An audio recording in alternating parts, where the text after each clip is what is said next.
So let's go ahead and get started. But thank you guys for being here this morning. I know in the summertime, people scatter and go different directions. So thank you a lot for being here. We've got a packed agenda today, so we will get right at it. But thanks a lot for showing up on time here. So the recording from the previous last meeting we had in May is already online. We'll have the minutes posted probably later today for that. So if you have questions about anything on that, just drop us an email or get up with us and we will let you hopefully answer any questions you have. So I was looking to see if I saw Lee Little, our treasurer. I don't know if Lee's on yet or not. Um, I don't if see him not, we yet, can, but he is going to be on later. yeah, so Are we'll you? we'll come back to him later then. Okay. Well, let's go ahead and get on with our program then. Kay, I'm gonna turn it over to you for you to introduce our speakers and introduce our program for us today. So we're glad you guys are here. Thank you so much for sharing your knowledge and expertise and enlightening us on what you've got going on. Yeah, awesome. Thank you, Mary. So I'm going to go ahead and introduce both of our speakers, and they're going to present back to back. And then they've agreed to take whatever questions you all have. But we thought this would be a really interesting kind of program for you all because there's so much going on with housing and services for older adults and persons with disabilities. So I'm very excited to have two people working in this space. So first we have Detra Purcell, who serves as the Section Chief of Housing Programs for the North Carolina Department of Health and Human Services Division of Aging. And she has a very impressive 29 years of experience, combined experience in health and housing, and is committed to improving the health and housing conditions of North Carolinians. She was born in Roxborough and raised in Durham.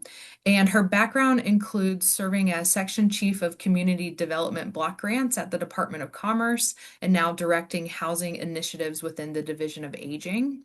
And she is highly motivated to advance housing options for North Carolinians with disabilities who need permanent supportive housing, as well as individuals experiencing or at risk of homelessness.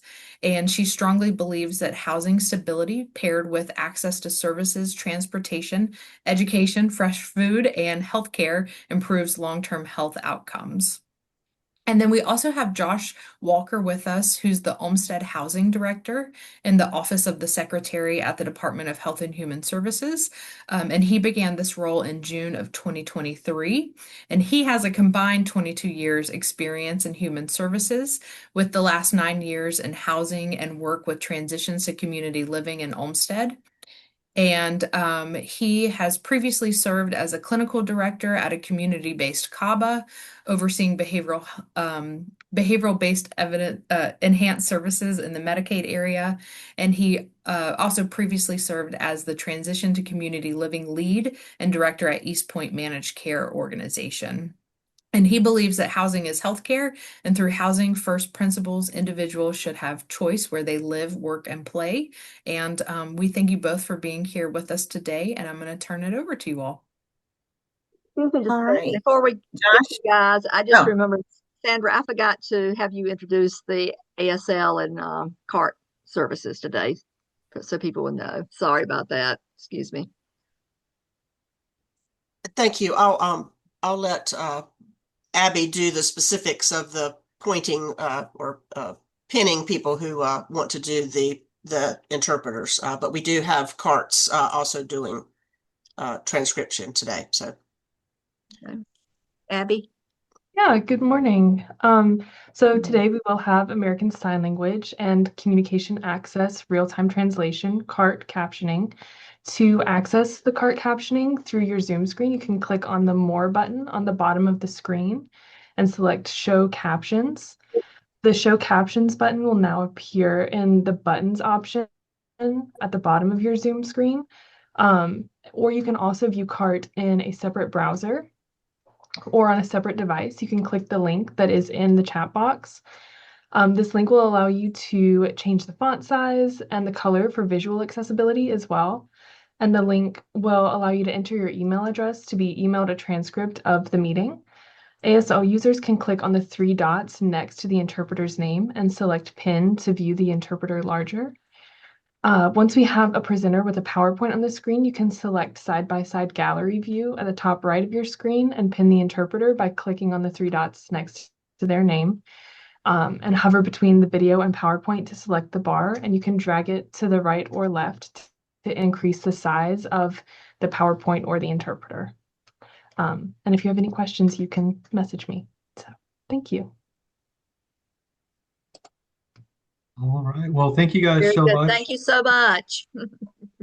I say Detra and I did rock, paper, scissors while nobody was listening, and I lost/won, depending on how you look at it.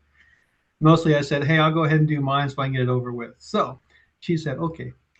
Again, my name is Josh Walker. I'm the Olmstead Housing Director, and I come to this group today to give you guys information about two initiatives that I'm currently involved with. One of which is called the Housing Services Partnership Accelerator 3.0. I say this is 3.0 because this is now the third cohort that has been put on for there. I know I'm supposed to know what do you call them, all the acronyms and stuff. I just know it's ACL and HRSC. One of these days I will actually learn what those abbreviations mean, but they are a federal part that has a national look at homelessness, housing, and stuff across the USA. So this effort is a part of theirs. North Carolina in 2024 was part of the first cohort that was predominantly looking at how can we utilize the 1115 waiver to have Medicaid pay for housing services. At the time, North Carolina was a leader in the country regarding our Healthy Opportunities pilot.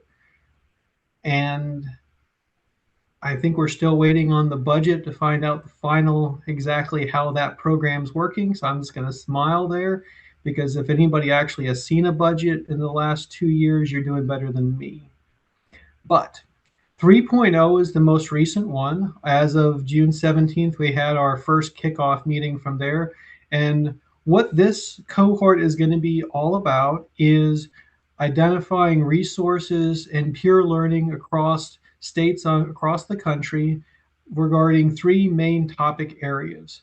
It's going to be for adults, well, they call it older adults, as well as individuals with disabilities at risk for homelessness.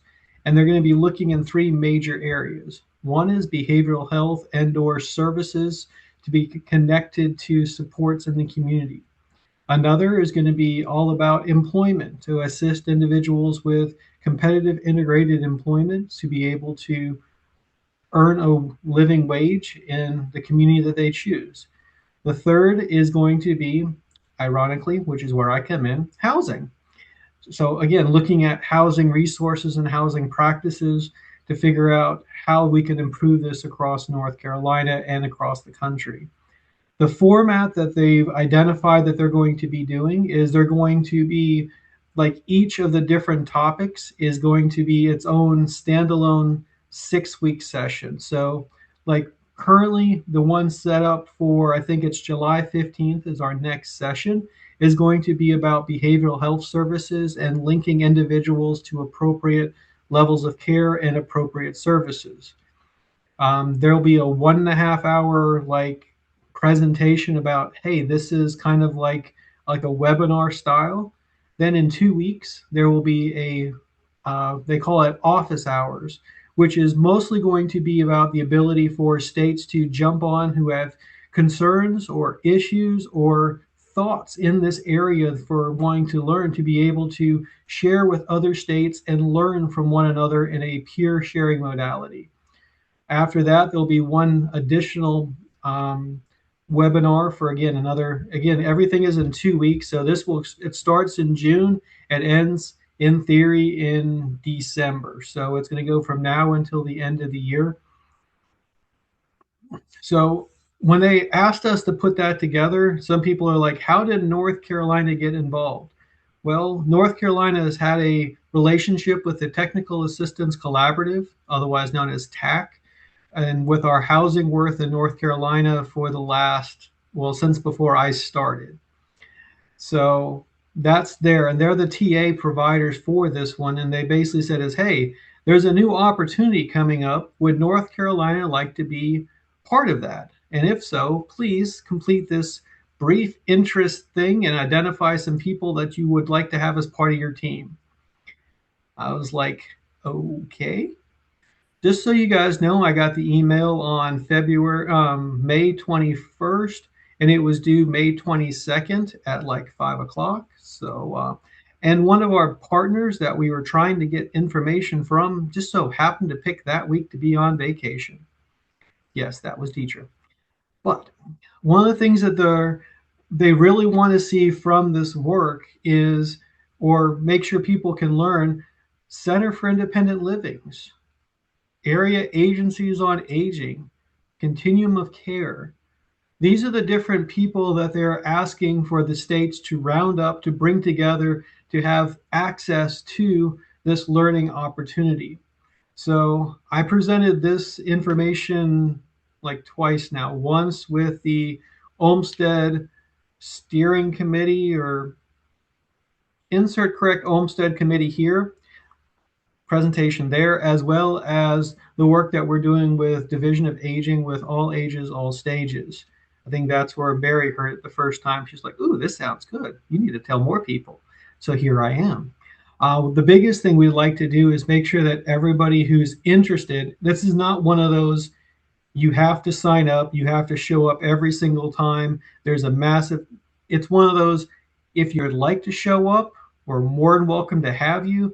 And it's going to be about pure learning and basically, again, building relationships. So I look at this as a great way of building relationships across with the strategic housing plan, the work that I do in Olmstead, with many other areas, because I don't have a lot of contacts with the Center for Independent Livings, and I have absolutely none with the AAAs. I'm just going to point it out there, none that I know of. So that's why we're trying to engage those groups and try to figure out how we can have more people talking and learning together. And Mary, you look like you have a question. Oh, I do have a question. Yes, thank you for being observant.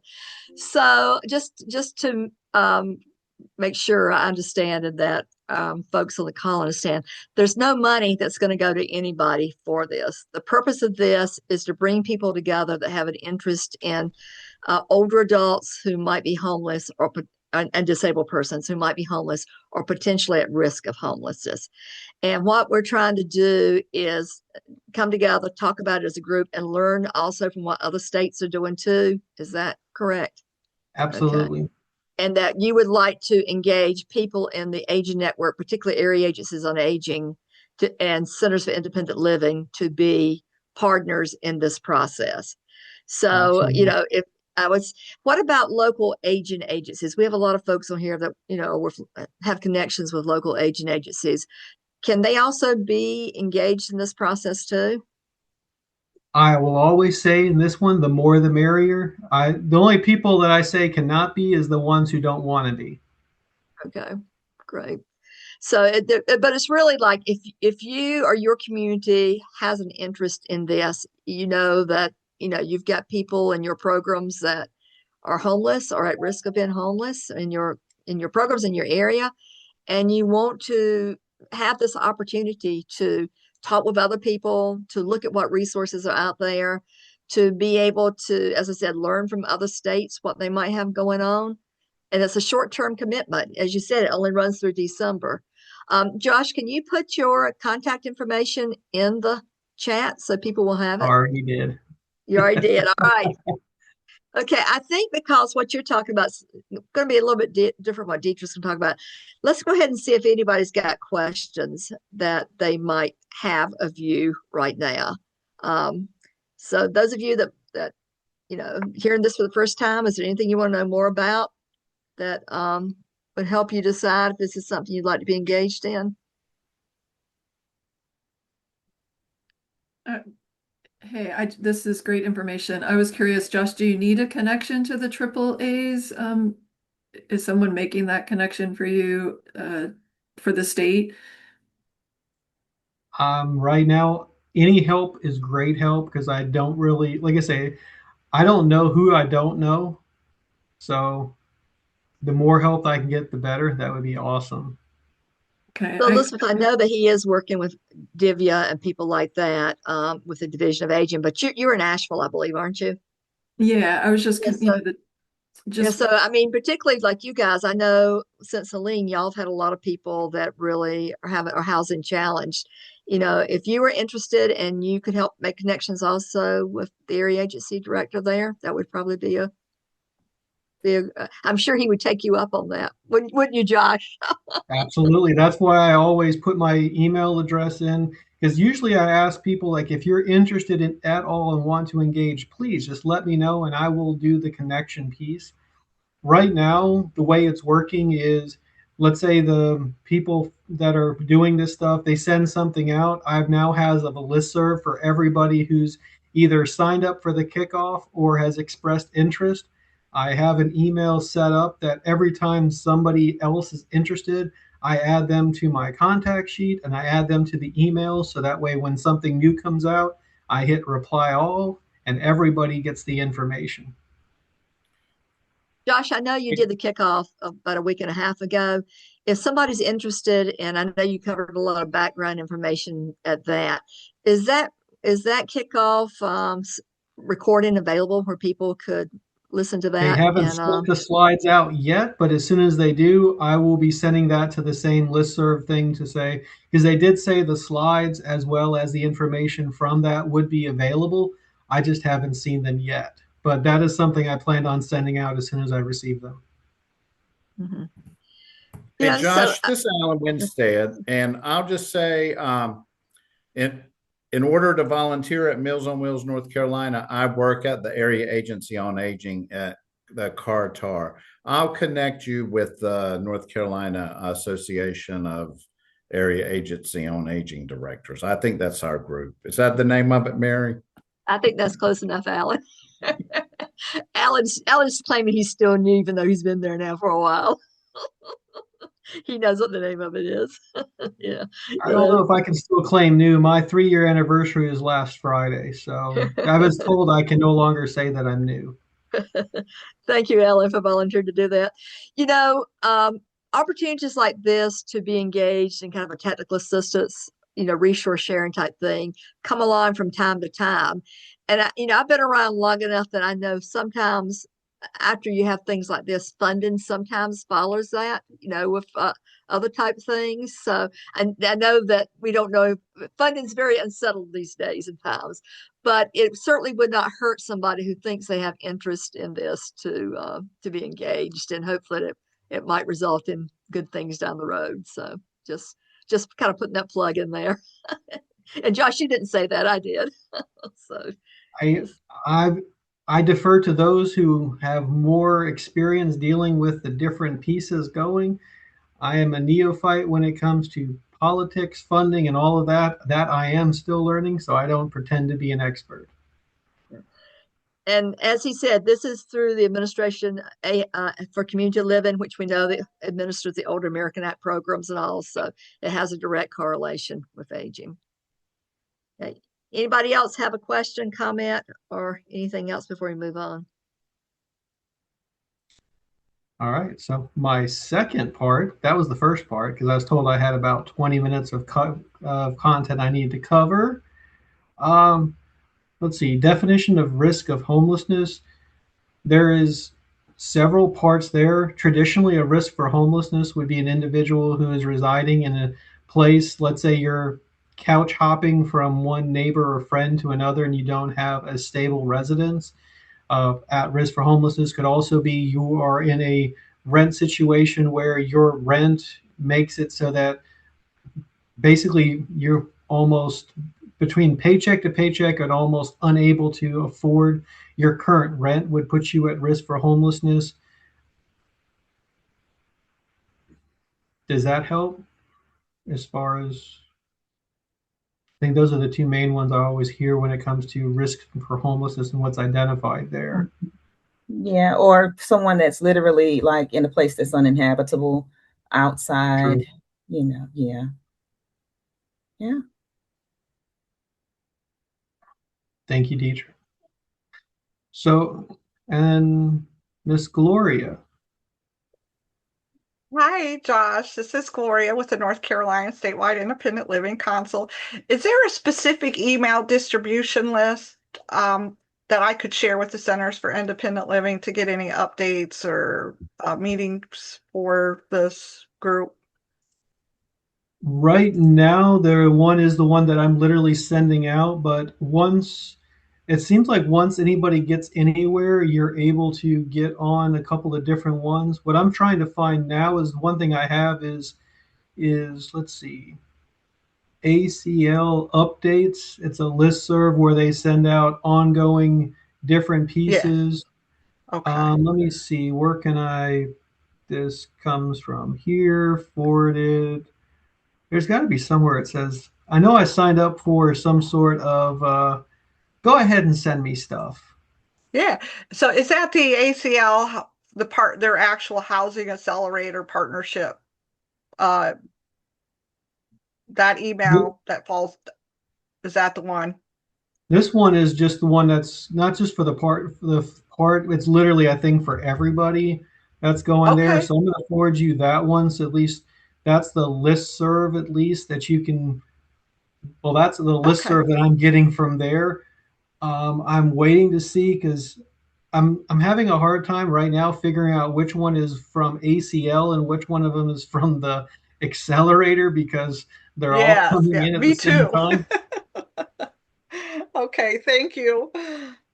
So Josh, But I'm thinking, if you need help connecting with folks, Alan's offered, I think other people have offered, we'll help you do that because for this to be successful, we need to get you hooked up with Gloria's independent living folks. We need to get you hooked up with area agencies on aging and others. So we'll certainly work with the Division of Aging to make sure you have that information because you've got a short time frame to get all this done. So you had a well, second part to your absolutely. And what you're discussing here actually goes directly into the second part because there's the housing accelerator that goes now until the end of the year. North Carolina has also launched in 2024 our strategic housing plan that is for the Department of Health and Human Services for individuals who are dealing with disabilities. Part of that is we also would love participation to make sure that we have the lens and the field for as many people from as many diverse backgrounds and housing as we can possibly get our hands on. So that's also why I'm here to talk about today is the strategic housing plan to make sure that this group is aware that A, North Carolina actually has one, and that B, that if you're interested and want in any way, shape, or form to get engaged with it, you have that capacity and ability to. And as I'm just talking about my stuff there, the first question I always get is there like a website or a place that you could go to hear about this wonderful strategic plan and all of that fun stuff? Again, the answer is yes, and I pop that in chat so people have that. So in general, the strategic housing plan has 5 major areas of work that is basically set aside in 5 different areas. So we concentrate on development. So that's all about building new housing or making sure that we have access to affordable housing. The second group that we have is non-development. This one it's kind of a misnomer as far as how it's named because this one is all about breaking down barriers for people to get into housing. Um, for example, one of the major works that this group has been doing this year is collaborating with the North Carolina Housing Finance Agency and the Vera Institute in order to address the tenant selection plans of the low income housing tax credit properties. So, identifying that in some cases a criminal background could be a limiting factor for individuals to receive this type of housing, they've engaged with that work throughout the year. And if I'm not mistaken, in August, the Housing Finance Agency will be releasing to the different properties and work groups that they have the updated tenant selection plan criteria. So that's, again, it's trying to figure out what can be done in order to increase access to housing. How can we keep people in housing? So again, development is getting that housing there. Non-development is how to get people in there and stay there. The third major work group we have is the services work group, which is the housing and tenancy support services that are needed to assist individuals with staying in that house and living their best life. Or sometimes it's finding going through that. Well, I don't know about anybody here. Has anybody here ever tried to either assist somebody or go through like coordinated entry or try to access services through some of the mix of housing options that are around North Carolina? I swear you need a PhD in order to figure out how to go from one point to another. So our services work group is identifying training, support, and what can we do to make sure that the individuals providing that tenancy and housing support services are doing it well, doing it for good, but also doing it in a way that is respectful for the different disability populations. So making sure that if you have an individual who's dealing with IDD, you recognize some of the specific challenges for an individual with intellectual and developmental disabilities, such as also with somebody who might be dealing with a substance use disorder. So there's a lot of commonality we've learned across the board. And then there's some minute differences as far as the specifics to make sure that you're aware of. So that way you don't try to put everybody into one little housing and tenancy box and think everything works for everybody, because it doesn't. Our last two major ones, this is one of the strategic plan that, if I'm being 100% honest, we've been having a lot of issues, and this is one's been fun because this is partnerships and coordination. The powers that be before me, when we started identifying that when it comes to partnerships and coordination, a great way to do that in North Carolina to bring the state people together in all the different areas would be to collaborate and to work together with the Interagency Council for Coordinating Homeless Programs, which is the ICCHP. One thing we've identified from there is, so this launched in 24, there was an administration change in 25, so it's been difficult continuing the work through the ICCHP, and then it just moved from one area of state government to another within the last 3 to 4 months. So it's been changing. So our team has been engaging with the new quote unquote owners of the how things are going with the ICCHP as far as the one of the co-leads there. That'll be Kelly Crosby. So I met with her yesterday. So we're working on identifying what's going on with the ICCHP, what is its relationship to the strategic housing plan, and what direction do we need to move going forward. So I'm going to be working with those to identify different ones, but when it comes to coordination, we've also got that's changed in the last 6 months is now there's Executive Order 36, where the governor's identified a housing czar to coordinate housing policies across North Carolina. So we want to make sure that what we're doing is in concert with what they're doing. So that way we're not working at odds, and that all housing things in North Carolina are going cohesively together.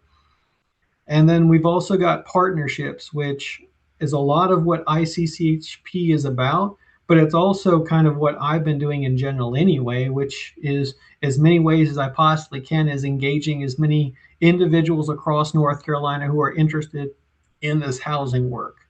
So we've got 5 different areas of work for the strategic housing plan. Each work group reports to the Housing Leadership Committee on a quarterly basis. It is usually the third Monday at 10 o'clock of the new quarter. Usually, because ironically enough, that also was Martin Luther King Day, like in January, so that didn't work, and a couple of other ones. But in general, it's the third Monday. And if again, the way I say now is anybody who's interested at all in any of these work groups, if you would coordinate with me, either I'm directly involved with all of them or I have direct connection with the co-leads that are involved with them. I will throw Detra under the bus here. She's one of my co-leads for the development group, working with aging as well as with the North Carolina Housing Finance Agency. So there's a lot of great work that's going there. And the more the merrier at completely, because as of right now, I believe that I don't think I actually have anybody that's from a AAA that's either on any of the work groups or even a part of the Housing Leadership Committee. So I would definitely be interested for any of the aging organizations that's present here or that's in general. If you would like to be part of either a work group or if you like to have a representative of your agency be a part of the Housing Leadership Committee, I definitely think that it would benefit from having additional lenses and people that can represent those interests because currently I don't have anybody and I would like to change that. That was all. Okay, good invitation. Good invitation to folks. Any last questions for Josh? Well, Josh, thank you, and thank you for sharing what's going on from your office and the coordination that's needed to make all this work. Housing is one of the biggest issues that everybody's grappling with right now. It's certainly a key issue in the multi-sector plan on aging. So we appreciate you coming and sharing. If no other questions, then Detra, we're going to turn it over to you. So glad to have you here today. I know All you've right, got a thank lot you. going on. Absolutely. All right, everybody. So I'm going to switch gears. Even though Josh and I are typically joined at the hip with our programs because they intersect and we're partners, I'm going to talk to you about things that he's already well aware of. And I don't know if he's going to hang out, but we'll see. So in the Division of Aging, we have a housing section. And within that section, there are two primary housing programs that we oversee. And the first one I'm going to talk to you about is the targeting program. It is a permanent supportive housing program that is funded through state appropriations. We receive about 7.2 million annually in key rental assistance, and it is to support the permanent supportive housing expansion for adults that are 18 years and older with disabilities. And these individuals should have a disability source of income. Their total household income wouldn't be able to exceed 50% of the area median income for key rental assistance. And I'll talk about key rental assistance shortly. But if it's HUD subsidies that the participants have, then they cannot exceed 30% of the area median income. So that will be for Section 8, HUD 811 PRA, and other HUD subsidies that they may have, while they're also eligible for targeting units. With this program, they get to choose where they live, play, and work, like Josh mentioned, in integrated communities of choice. And ideally, and I say ideally, the qualifying individual should be already connected to support and wraparound services, because the port of entry to get into the targeting program is by a referral from an agency that we work with that's approved to refer them to the targeting program. I think that's one of the most misunderstood things about the program is that we do not take self-referrals. But the reason why we do not, because again, it is a permanent supportive housing program with emphasis on the supports. We find that when we have individuals participating in the program, that they tend to be most successful when they have these support services in place and they remain connected to those services. So when I say ideally, oftentimes they start off very connected to the wraparound services, and over time they may disconnect from their agency. And then if something comes up, which I'll talk about, that needs some added support, they may get behind in rent or may have tenancy issues, they have to have that support service to help keep them stably housed. I mentioned approved referral agencies, and there are many kinds of agencies that can refer eligible individuals to the targeting program. So we work with local departments of social services, behavioral health agencies.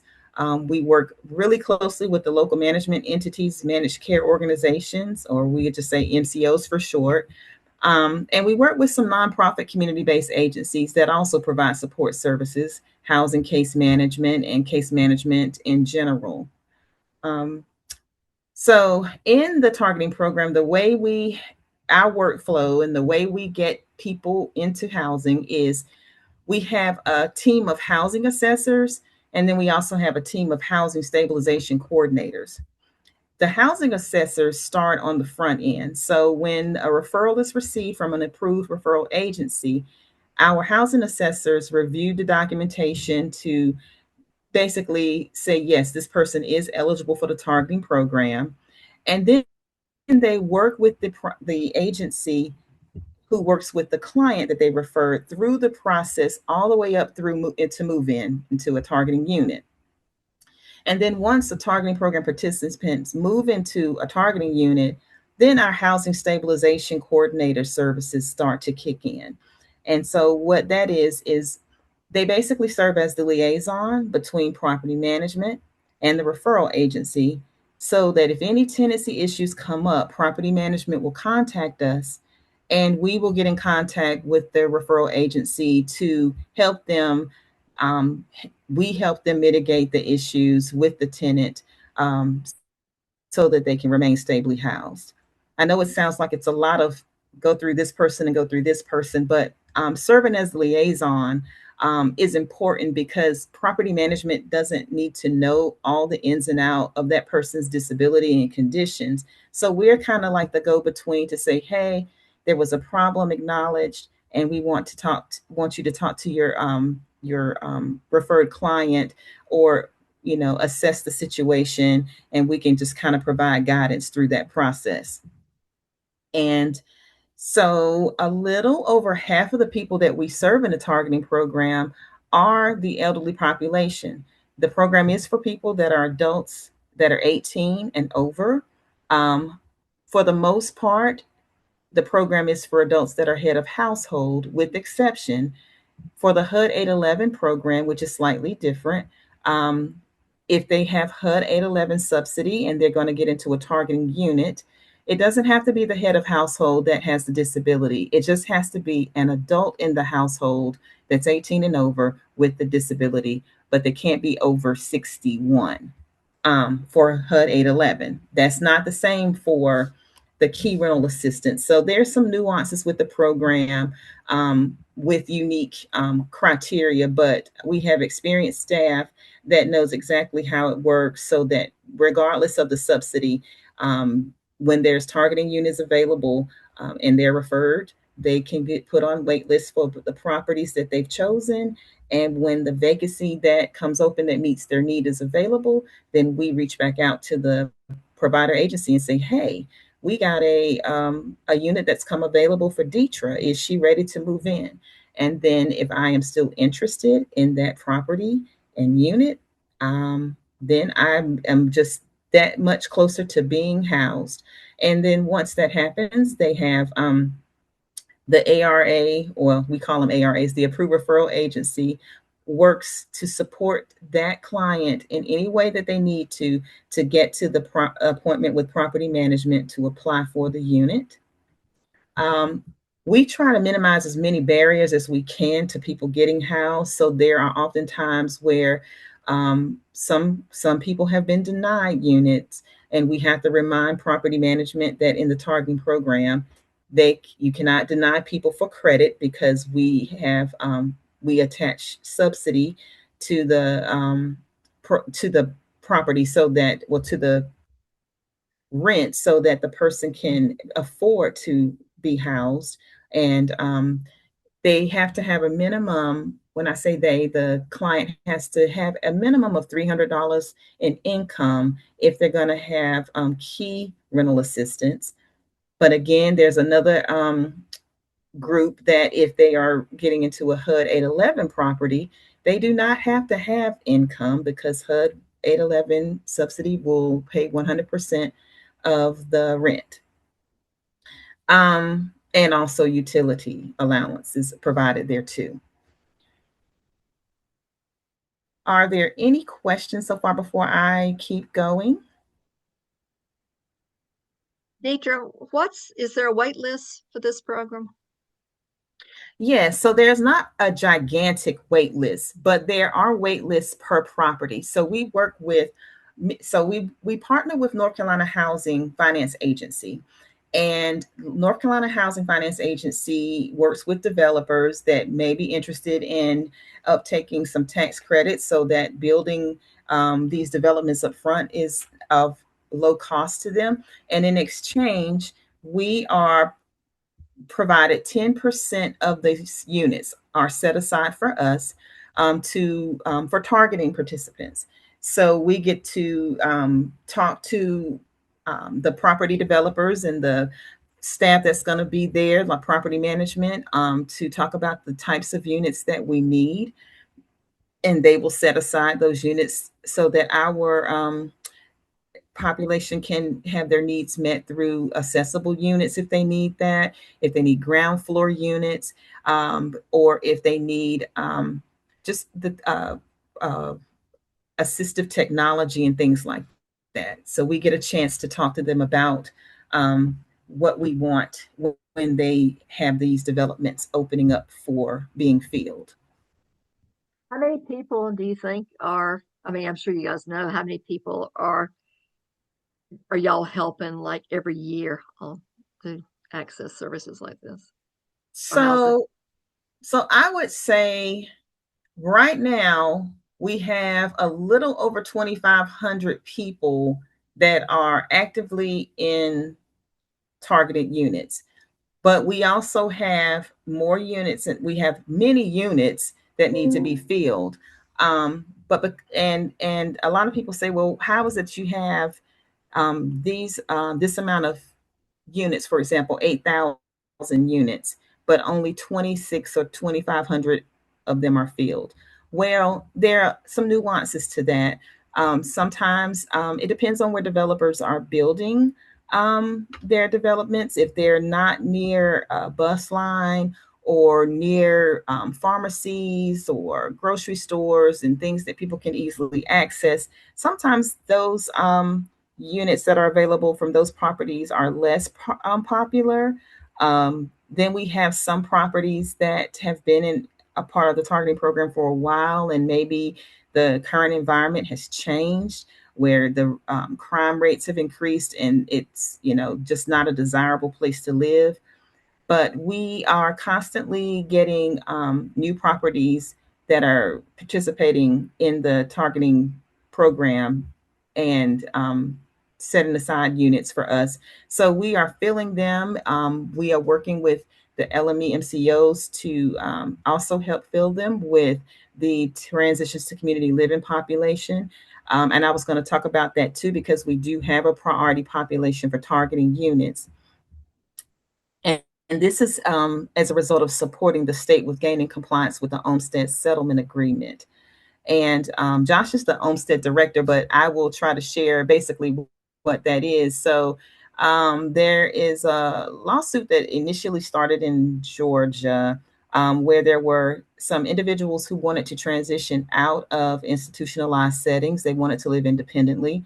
And there was some challenges with them being able to do so. And they brought about a lawsuit and won, which triggered the US DOJ to look at this situation across all states and mandate that all states come up with a plan to transition as many individuals out of institutionalized settings or adult care home settings or congregate living that desire to live independently into communities of choice. And so to help gain compliance with that agreement, what we decided to do is, we have targeted units. And so we give the transitions to community living population first dibs on units. And we also give money follows the person's participants, because they are often in skilled nursing facilities or adult care homes, and they want to either return back to home, or they might want to select a property that is a participating property to live independently with the support services that they need. So some may need some in-home health care, in-home live aids or live-in aids to help support their independence. I see. Mhm. I'm sorry. No, I no. see two hands up. Are you gonna, whenever you get to a stopping point, we'll look at the Okay, questions. I can answer. Gloria, I see your hand up, and then Diane. Diana. Yes, thank you. Hi, Detra. I have a question. Hi. One of the very frequently calls I get is about somebody who's been in a targeted housing unit for some time and doesn't remember or doesn't know how to get in contact with the agency that um, sent their application in and they're tied to. How, how do we handle those? How do I go about getting them connected to the right person? Because obviously there's not a list of all the certified agencies that are providing targeted housing. So how do I handle that? So I understand that completely. We do often have agencies that sometimes dissolve, especially some of the nonprofits that maybe over time could not sustain services or they discontinue certain services, like referring people to the targeting program. And you're right, we don't have a list of agencies that we keep on our website. But what I can do, oftentimes when I get calls from constituents or providers that say, hey, you know, this person was connected to services, this agency no longer exists, or whatever, or has discharged them, or whatever the case may be. If we get, as long as you let us know the county that that person is in, and you reach out to me, and I'll put my information in the chat as well, I can generate an Excel report out of our database that lists agencies, and then I'll have to kind of go through to clean it up, because we know that we still have agencies that we know do not exist anymore still in our system.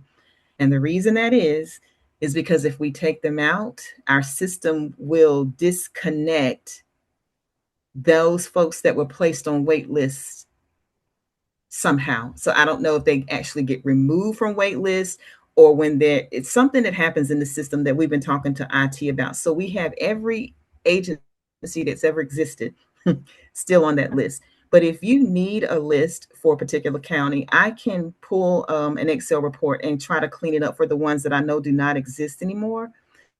And while we can't select an agency for them to get connected to or reconnected to, we can certainly let you have the list to say, these are the list of providers in your area that may be able to assist, because we can't assume that they're doing any new intakes and things like that. And we have to give them choice. So I can help with that if you ever run into that situation, because we do often as well. Okay, that'd be wonderful. Thank you. Mm-hmm. Mm-hmm. And I see, Diana, I think you just wanted to introduce yourself. Is that correct? And let people know who you are? No, I had a question as well. So I Okay. am Diana Baker, Associate Director of Money Foster Person, and work very closely with Josh and Detra. I just wanted to ask Deidre, you mentioned that participants can't be denied for credit due to subsidy, and I had a question from someone yesterday about evictions, and I assumed that was the case, that as long as they were connected to a program, had those supports, that's usually, I guess, waived. So let me clarify. Is that the same for evictions? No. Let me clarify. The property management has tried to deny folks for credit, but they cannot if they're going to be targeting program participants, because we have the key subsidy that make the unit affordable. So they can't deny people for credit, but sometimes denials have come back for that reason. Denials have also come back because of poor credit, poor rental history, or because of criminal background.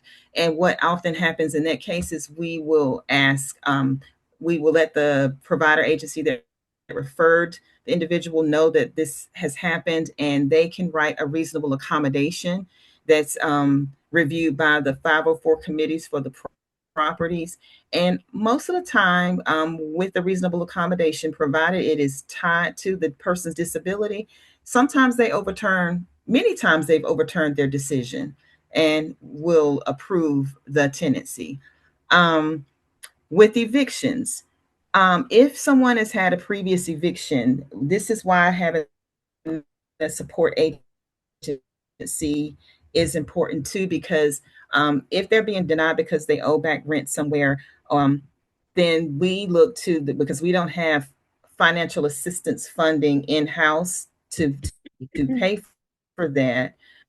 We do ask that the support agency looks for ways to help that person mitigate or solve that issue or issues with previous utility disconnections and things like that. If someone has been evicted from a targeting unit in the past, that does not preclude them from becoming a targeting participant again. What happens in that process is that we ask the provider agency to work with them on a rehousing plan and to make sure that all of the issues that came up with the tendencies in the past are addressed. And then they can reapply, get back on the wait list for properties that they've chosen, and become targeted participants again. So Detra, I know we're kind of getting short on time, and you haven't. Is there anything else on this program you want to cover, or want to move on to the next one? I was actually rounding the bend with this. So we are deeply involved in all ages, all stages planning, and in the strengthening communities is one of their 4 central topics with the housing work group. And so, we do work with all ages, all stages to increase access to sustainable, affordable housing and encouraging the adoption of universal design and lowering of property tax. Mary, you stand up for that regularly, and I appreciate you keeping that on the forefront of our goals. And we do have the Emergency Solutions Grant Program, which I wasn't going to go into too much detail about, except to share that it is a HUD funded program. We receive a little over $5 million annually as the pass-through entity. And then we fund qualified local units of government and nonprofit agencies to provide services to homeless individuals and their families who are at risk for becoming homeless, and families that are at risk for becoming homeless. And so these services can be accessed through coordinated entry, and we have a bi-county list of coordinated entries across the state. So that wraps me up there. Any additional questions? So these grants are then given, you said, to local entities to work in those areas. And what's your grant cycle on that? It is on a calendar year, and right now we're currently in the RFA process. And so we will have some returning agencies that's going to apply for funding and new agencies. So we're literally in the process of setting up application reviewers when those are submitted in, I think, sometime in July. And then we will be making decisions and establishing contracts in the fall that will begin January 1. Okay. Y'all think of your questions if you have any. I have one more on the targeting program. So I'm sure that all of us who work locally know people that have housing challenges, older adults that have housing challenges. So I know you've talked about they got to be 18 over and disabled. And it's got to meet income track criteria, things like that. So can a local agency be a referral agency, or has it got to be a DSS or an agency like that? Right. So it can be a nonprofit agency or a local government agency. The way that they can become approved is they could reach out to Wanda Till, and I'll put that in the chat as well. Wanda Till is our housing resources coordinator and community development specialist. She tracks all requests for agencies that want to be approved, and she will contact the executive director or the housing manager there and explain what the program is and the commitments. And then they have to dedicate a point person and a backup that will submit the referrals. And they will get training, and they'll just sign the agreement to participate. And once trained, we will get them entered in the system and start accepting the referrals. She provides these trainings quarterly. Okay. So that might be something as local agencies, you guys, or regional agencies, you guys might be interested in doing, because I'm sure many of you have people that have housing challenges. And Detra, just let me make sure that I'm straight on this. So basically, the units that y'all primarily are working with are these 10% unit, these units that people that get the housing tax credits have to set, that they have to guarantee that 10% of their stock is available to folks. So y'all's role is to make sure you get people that need housing in these 10% of Yes. these programs that have received these housing tax credits in order to do this. Yes.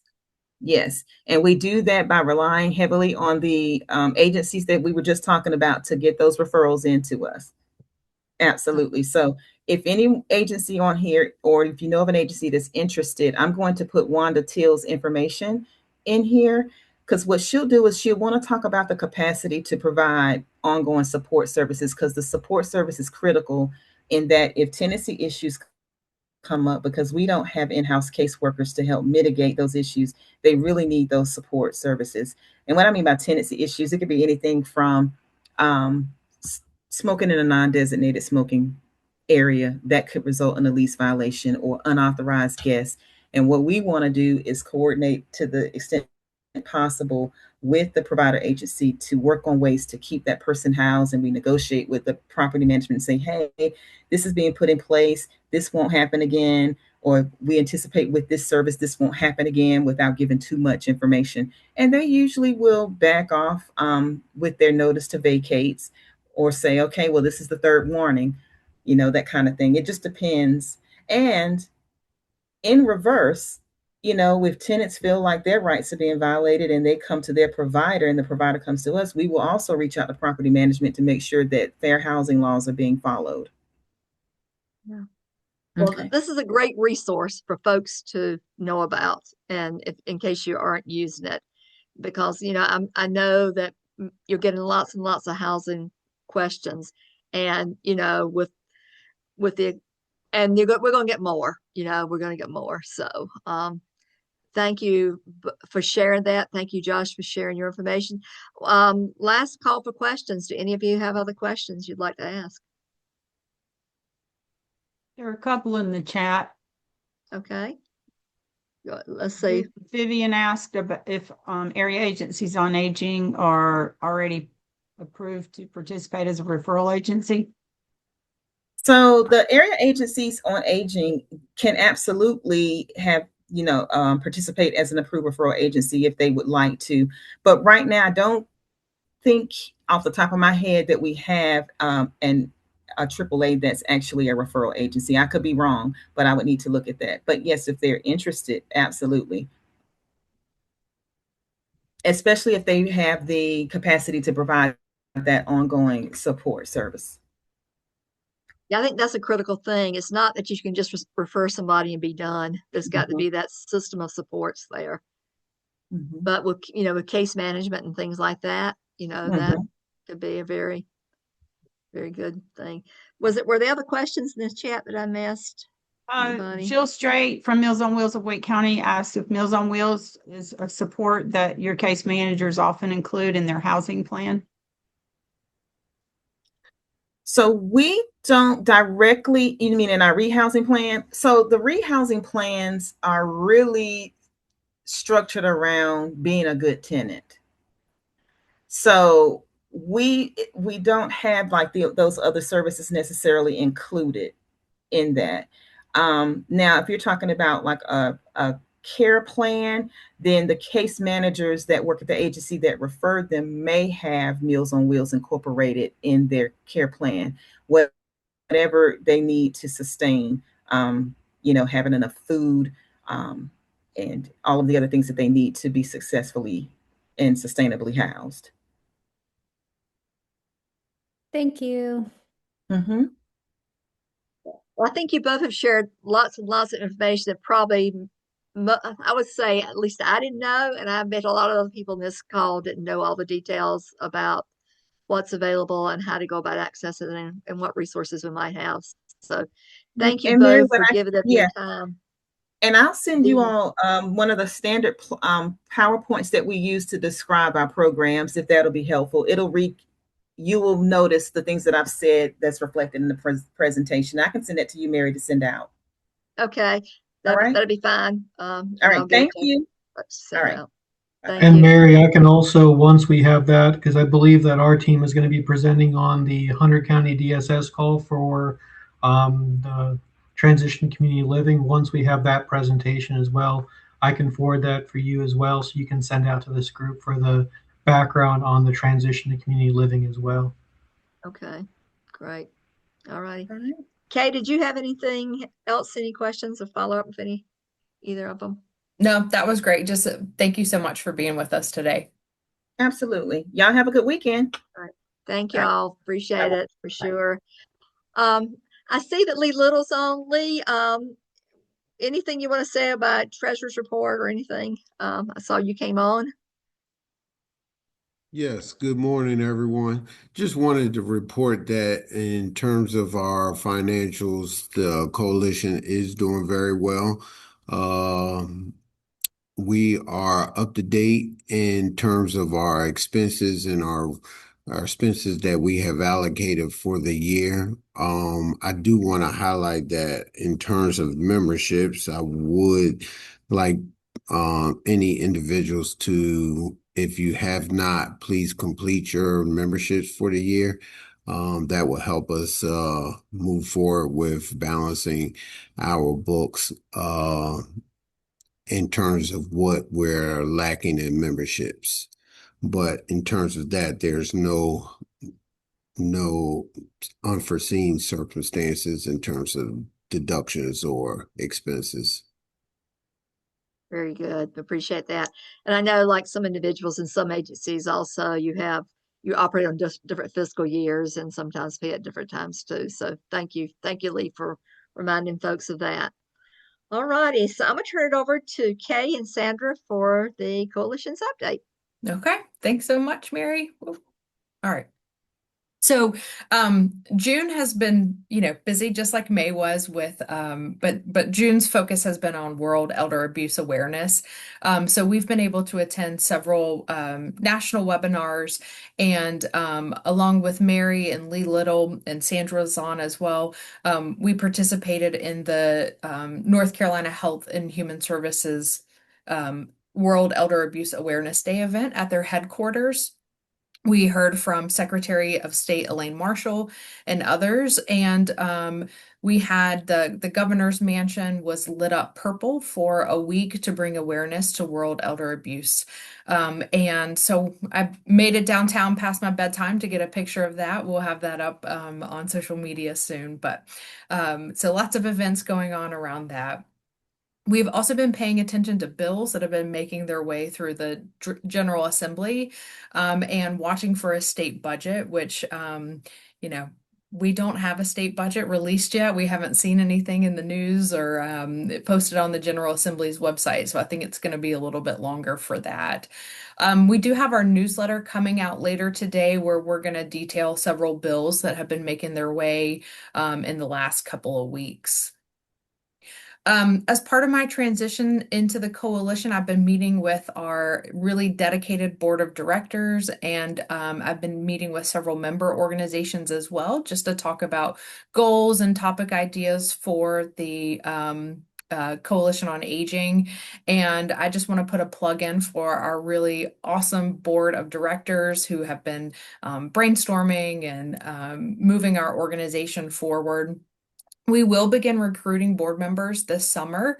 We always do that ahead of the annual meeting because we'll present a slate of new board members to you all to vote on at our annual meeting. And then I also wanted to note that this past week we pulled together and submitted comments on the Social Services Block Grant Intended Use Plan for 2027. This block grant funds several aging-related services like adult protective services, adult day centers, home delivered meals, home-based care, and some others. And then myself and Teresa Troop were on a public comment meeting about the block grant earlier this week. So aging was very well represented at that group. And in our newsletter, we'll have a link so you can view the comments that we submitted as well. So lots going on. And I'm going to turn it over to Sandra now for some updates. You've been talking to some groups too, hadn't you? Senatorial Yes. legislature and other groups like that.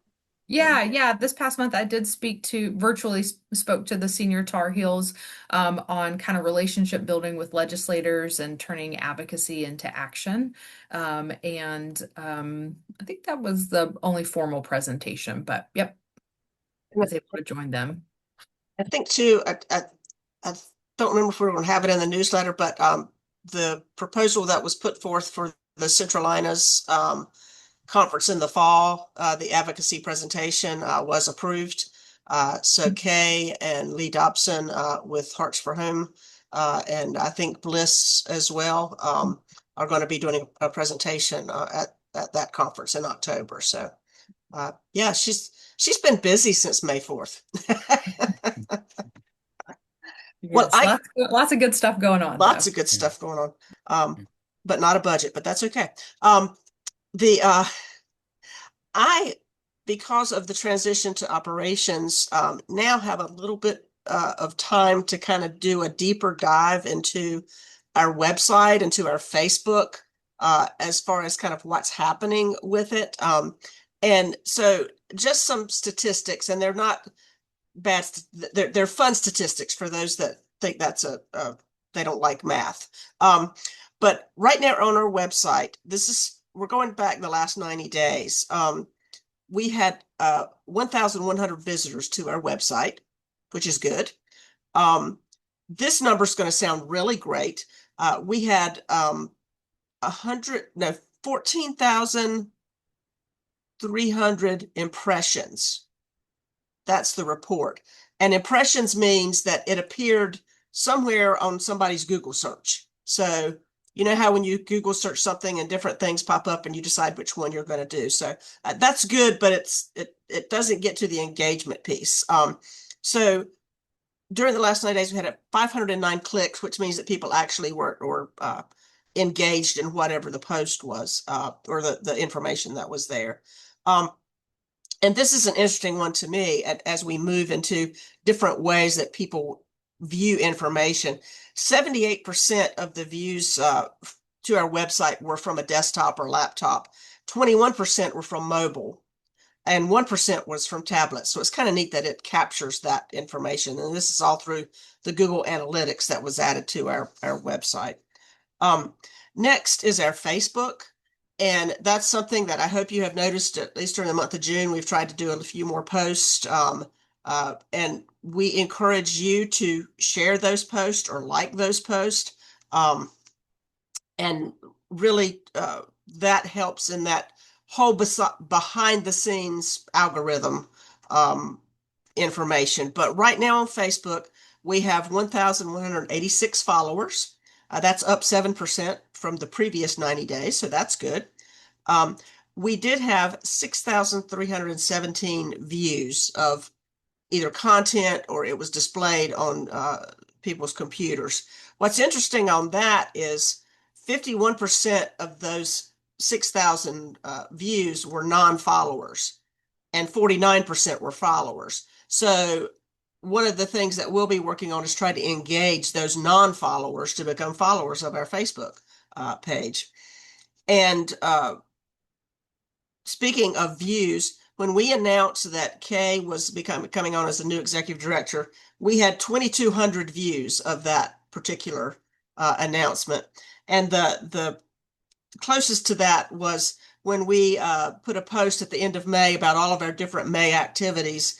We had 1,100 views. So people like to see and will share when they know who the people are in the photos. And that's another thing when you look at the Facebook. Photos really encourage people to engage. And who's engaging? Who is on that?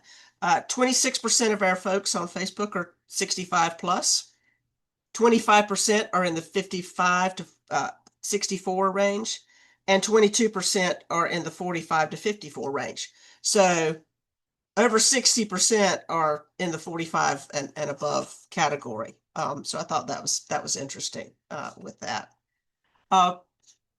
Of course, that may be a demographic who's working in aging too, for the most part. That is very true. I was thinking that whenever we were doing it. So we want to engage both the personal and the professional to make sure that we're getting information out there. And also there's a whole thing with Facebook, depending on what's the best time to post it. Like hours, whenever I go to post something that says, well, you need to post at 9 o'clock at night because that's when most of your followers are engaged. I don't know if I believe that or not. Maybe I should, but So we'll keep looking at that. I also want to give a quick report on the Health Equity Committee. We've had our third speaker this year. And I want to give a shout out to the Office of Minority Health, which kicked us off in March. We had Lindsay Golden with Alzheimer's Association in May, and just this past week, there is, we were past couple of weeks, we had Betsy Barton talking about advanced care for all. All those videos are on our website. Please go and check that out. It's really good information on all. And Betsy's presentation, if you have your living wills and you have those documents, watch her presentation because it makes you think about things. It did for me. And so it's just always good information to keep up. The Health Equity Committee will not have a speaker series again until this fall, probably September, October. But their next meeting is the second Friday in August, which is August the 14th at 9:30. Daryl and Rosalie encourage anybody who wants to participate or be interested in that meeting, please reach out and you can get involved with that. And their next topic that they're looking at is rural North Carolina, which, as we know, North Carolina is only behind Texas as far as our rural areas. So because of our land mass. So that's when you think about how large Texas is, and then we're second behind them as far as rural. So that's a very important thing for our state to be discussing. And finally, just another reminder, we are not meeting in July, but we'll pick up again in August with another informational session for you. So does anybody have any questions on that? I know somebody's just dying to ask me about the statistics. You're just... Well, maybe while you're talking about numbers, you can put your new phone number in the chat for everybody. Good idea. I can do it. I actually can remember. Believe it or not, I remember that one better than I do the original number. It's I'll say that it's 984-365-8101, and I'll also put it in the chat. And Kay also put in the chat a link to our Facebook page. Would encourage any of you just to follow that, share and like the post. And thank you, Teresa Troop. She's I think liked about every one that we've done, which is good because that in the background puts your post up higher whenever people are scrolling through their Facebook pages. So yeah, I'm dangerous now. I'm learning how to change backgrounds on my Zoom, and I'm learning all the insides of website and Facebook. So, and by the way, your background today looks very nice. So thank you for putting us in this holiday mood here. I thought that was more professional than sitting at the beach, with the umbrella and stuff. So teasing us, right? That's right. So Sandra and Kay both have been in many meetings over the course of the last month.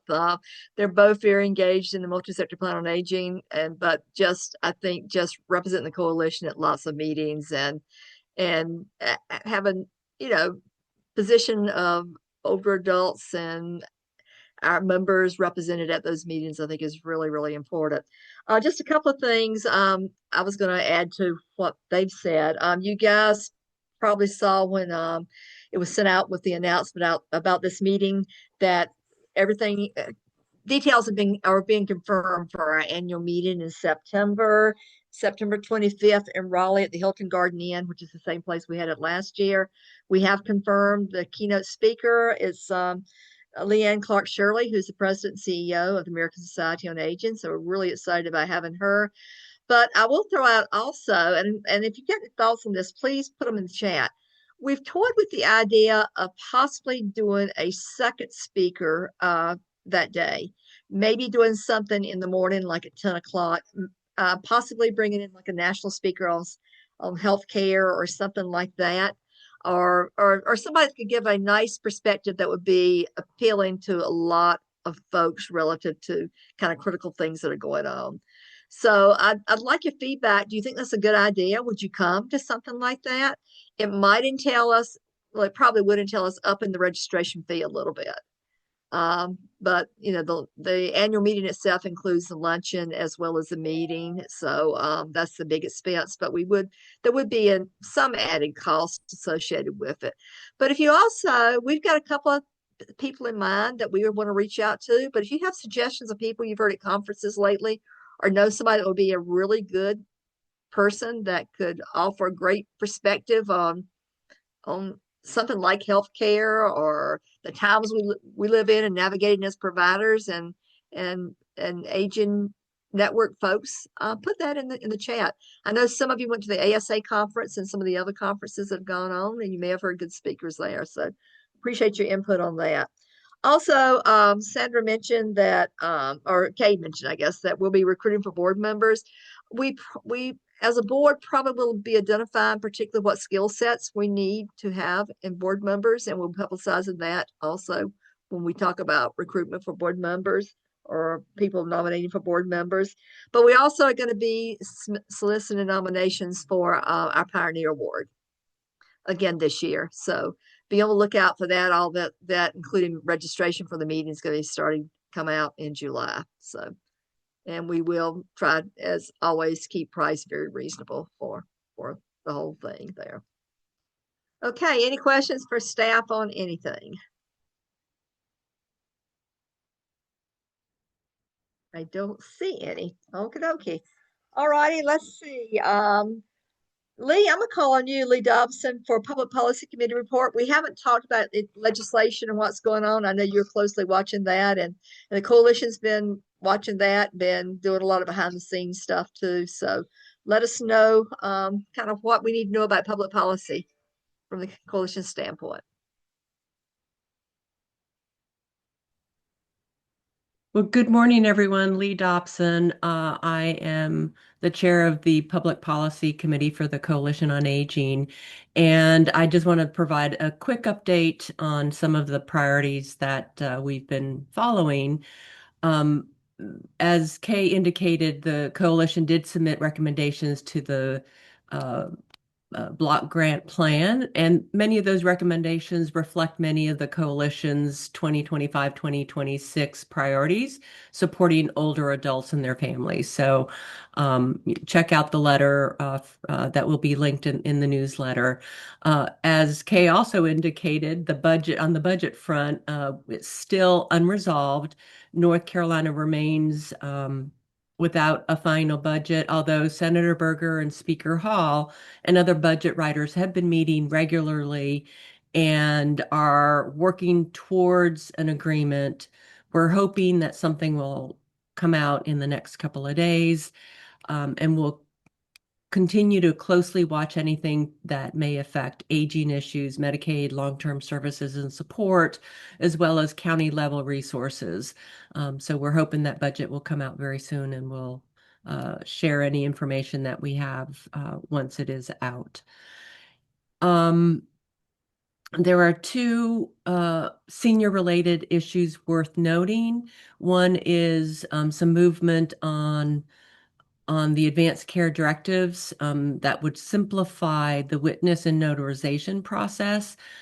While there was some movement, there now appears to be the two bills appear to have stalled. So we'll need to wait and see whether the General Assembly will pull together a conference committee to address the differences between the bills, or whether they will let it just sit in committee and die until next session. We're going to continue to look on that. I know the Coalition on Aging the Serious Illness Coalition has really been pushing this issue forward, and it does impact people's ability to plan for the future. And then the other is also something that AARP has been pushing, is the Work and Save. We really have not seen any movement on that since last year, but it is a plan that would allow individuals that don't have traditional access to retirement planning to do something on their own to to work and save for their future, which does impact older adults and individuals to be able to manage their care as they age. And then the coalition continues to work with the multi-sector plan for aging to ensure that older adults are supported and programs and services are in place so that older adults can live and work and be happy where they live and thrive. And then the last thing I want to mention is that the Coalition Policy Committee will be meeting in August to start looking at priorities for 2027. And we hope to have some, updates to the priorities for next year for the long session to present to the membership in October, to the board and then to the membership in October. Any comments or questions? I know that Lee, I would was just, yeah, thank you, Lee. That's great. Good overview. I'll just add that in the newsletter that's going out, there's a nice summary of some of the things, legislation that that we've kind of been tracking and following. Lots of things regarding property tax still, even though there's been no effort at all to look at trying to expand property tax relief options for older adults and persons with disabilities. We also are aware that there was a revenue bill that was passed, various revenue law changes that was passed this week. It's Senate Bill 595. And there's a whole big section in there that talks about protecting disabled and older adults from financial exploitation and what financial institutions can do to better safeguard older people who are at risk of being exploited. Kay, I don't know if you want to say anything else about that or not. I know you've been looking at that.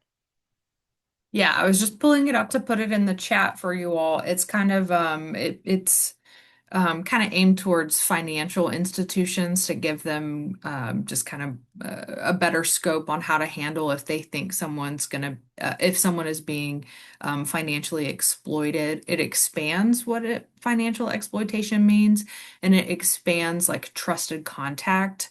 And it does give like some trained employees could be trained on this, and that they could contact a trusted contact if they feel like someone's being financially exploited.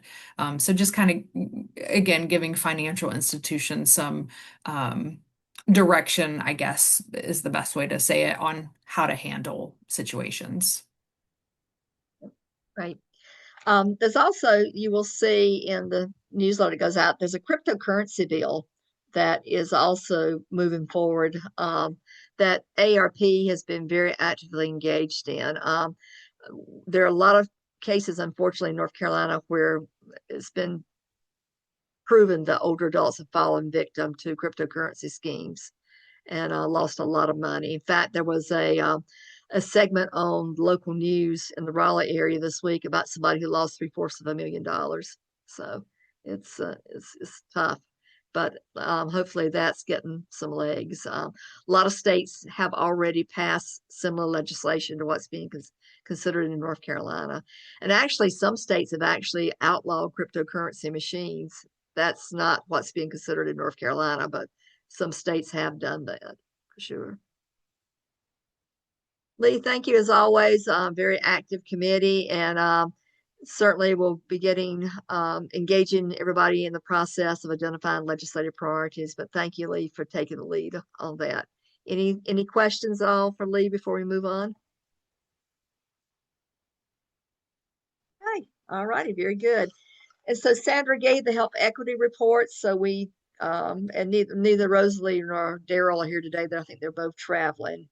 So comes to the time for sharing by coalition members. What do you guys have that you want to share that you want everybody to know about?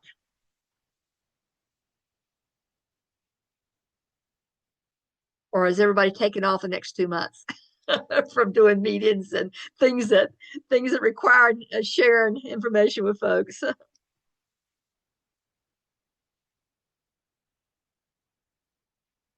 The calendar of events that the coalition sends out once a month. Sandra, that's going out on July 1st. Is that right? Okay, so look for that. DeMarcus, I see you have you put information in the chat about the crypto bill. I know y'all have been working real hard on that. Anything you want to say about that bill? Yeah, sure, Mary, and appreciate you highlighting that bill. And I thought you did a great job summarizing it. The bill will, of course, provide some level of regulation to these kiosks because right now there's none. So it's like the wild, wild west. But yeah, we have gotten the bill through the entire House a few weeks ago. So it passed the House unanimously. And Chris, my manager who manages our advocacy work, has been really working with Senator Rabin to get the bill moved out of rules. So we have gotten his commitment. He has moved the bill into finance, and we've been working with the Senate finance chairs with the hopes of getting this bill moved next week. So that's where we're at with it. We have Senator Berger is super supportive of it. So we're really hoping that in the coming week or so, because I know they're trying to wrap things up here soon, that we are able to get this across the finish line. Yeah. Well, great. Good progress there to get it moved from the Senate Rules Committee. That's very, very positive there for sure. Thank you. Thanks, man. Diana. Yeah, Diana Baker, I see your hand up. Thank you. I was just going to share. So I have not been able to participate like I would like to. And so I'm very happy that I was able to be here today. I mentioned in the chat that I am the Associate Director for Money Falls to Person, and Deidre touched a little on Money Falls to Person being one of the referral programs for the targeted units. So we do transition people out of skilled nursing institutions. So although we also serve the IDD population, I'm the subject matter expert, technical assistance for the aging and physically disabled. And Steve Strom is our project director and works with the MCOs for those that have an IDD. We have a roundtable coming up in August, so I would love to get that information over to share. We're always looking to strengthen our relationships with our aging partners. We do have a pretty good attendance with our MCOs and IDD partners. So would love to see some of you all there if you can. We have a pretty good relationship with our AAAs as well, because our AAAs used to provide some of our transition work, but now we have a statewide transition coordination entity, which is also Via Health, who's an MCO, but they have a separate contract to do those transitions for us on the aging side. So those people that are transitioning to those units, Via Health, they have a team that's doing that work for us. So just looking to connect. I'll be happy when we come back in September to set up a time to provide more information about Money Falls to Person and answer any questions. Okay, very good. What's the date of your August roundtable? I'll put it in the chat. I want to say it's August the 15th. And that's open to anybody who would like to attend. 14th, yes.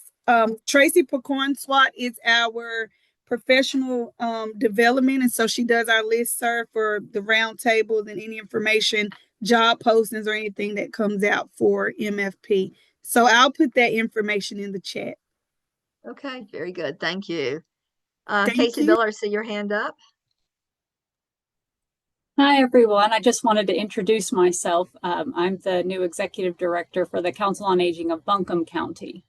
And I just, so I'm thrilled to meet you all and learn more about the wonderful resources at play here. So just wanted to say hi and happy Tell Friday. us about yourself while you're here. Sure. So I'm coming from Tennessee, so I'm learning about the North Carolina resources, and I've been 2 months in the role. And the Council on Aging of Buncombe County, we are the SHIP Medicare insurance counselors for Buncombe and Henderson County. And we also provide several direct services to our older adults, including some homebound food, resource coordination and referrals. We have a lot of questions around housing, so I really appreciated the overview here and the resources. And we also provide dining services, congregate dining services, and socialization there, and caregiver support, as well as we are the Benefits Enrollment Center for Western North Carolina. So we are really trying to resource our older adults in our Buncombe County and Western North Carolina area. And I'm thrilled. I feel like I'm drinking from a fire hose at this point, and I have a lot to research after this call related to the North Carolina infrastructure for aging. But I very much appreciate meeting you all and the work that you're doing. Thank you. Well, great. We're glad to have you. Welcome to North Carolina. Thank you. Sure. Anybody else got anything? Okay. Well, we're going to get out early today, which is great for a hot Friday afternoon, right?